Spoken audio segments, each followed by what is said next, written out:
According to European Commission, 17% of the IT specialists are women, and they earn 18.9% less pay compared to men.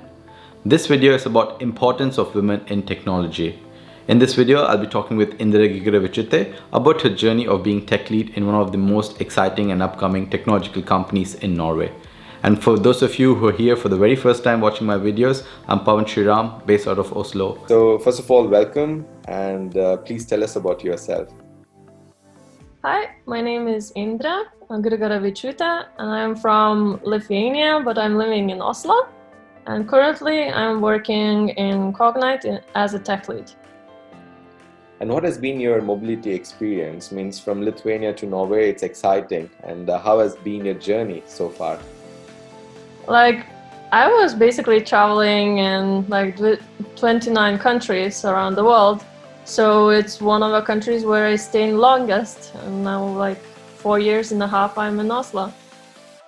And what was the mechanism for you to go through the mobility? Did you go through some program, or how did this travel happen? Yeah, so in the beginning, I started with Erasmus program, and I had exchange studies in Austria for half of a year.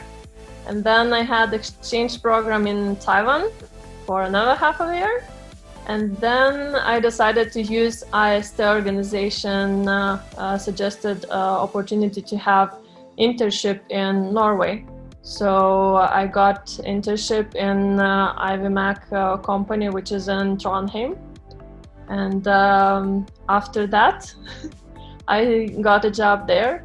And after 2 years working in Trondheim, I got the offer to move to Oslo. And now I'm working as a tech lead here. And what's your typical day look like as a tech lead? OMG.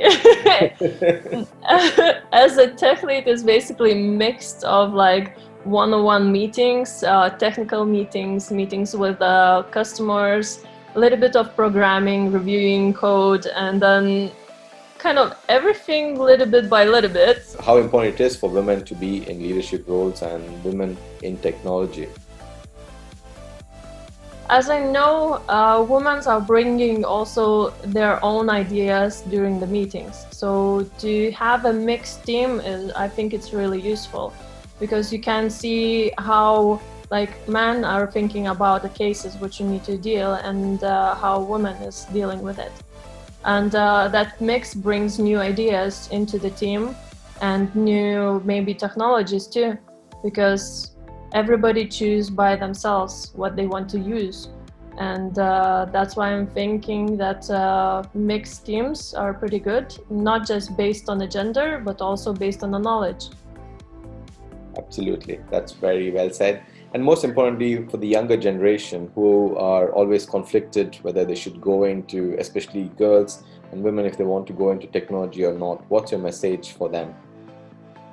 So I would suggest to try first of all, and don't be afraid. If you want to do it, you just do it.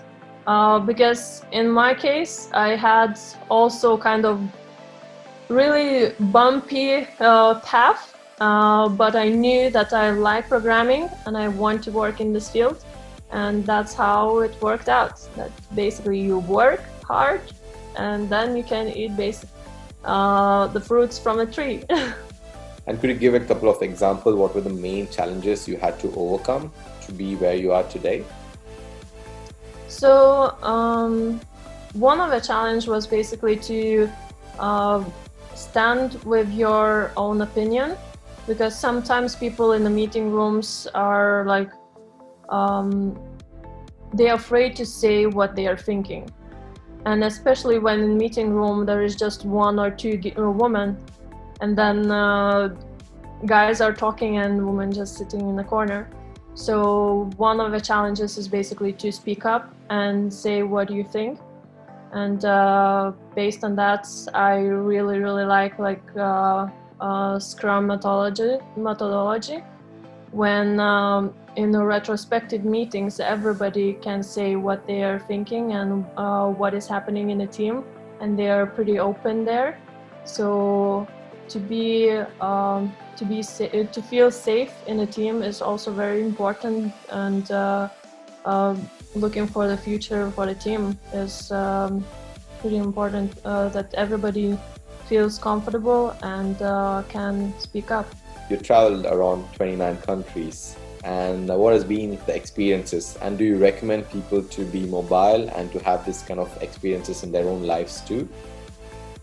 Yeah, I would suggest to try to live in different kind of countries to get to know other cultures, because in every team, in every country and every company, you have different rules.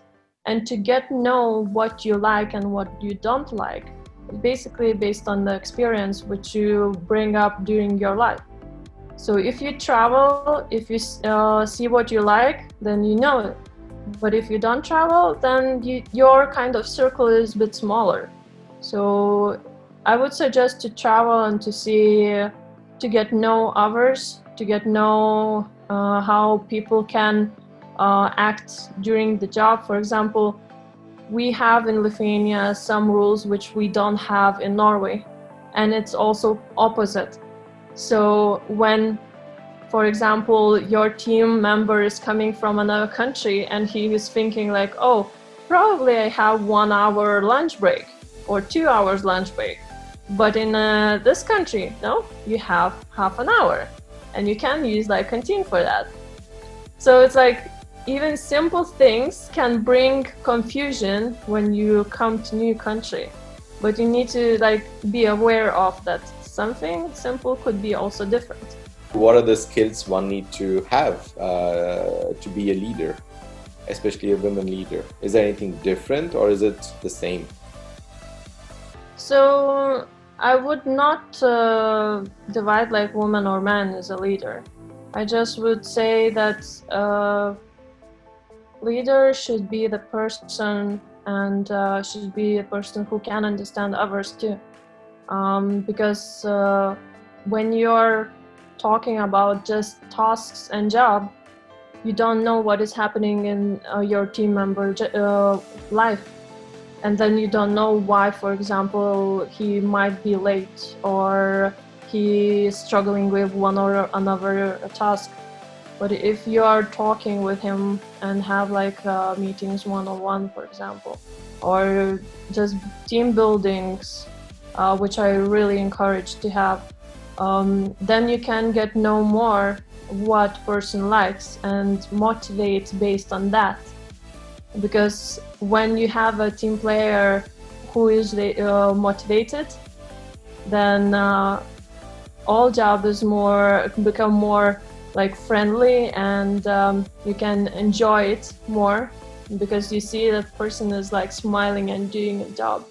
When you love what you do, you don't count the time. So absolutely. I asked that question purposely because there's always this stigma attached, like whether women are better leaders or men are better leaders. And your answer was absolutely right, because I'm a big believer of the same. It doesn't really matter what gender it is. It's about being compassionate and being there for your team members, because that's what really makes a good team leader, who listens, who cares, who just doesn't look from only their task perspective.